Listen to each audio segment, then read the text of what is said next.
you go. Yes. Okay. So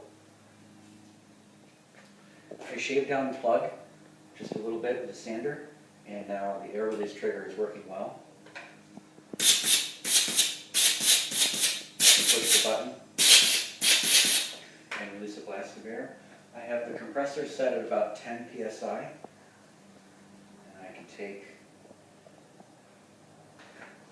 a standard Nerf dart. This one is a little big.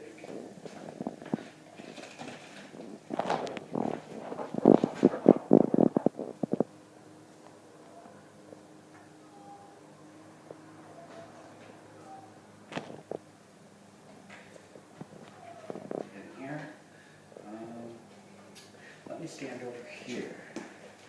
Can you see the gun in the picture? 10 psi shoots really well.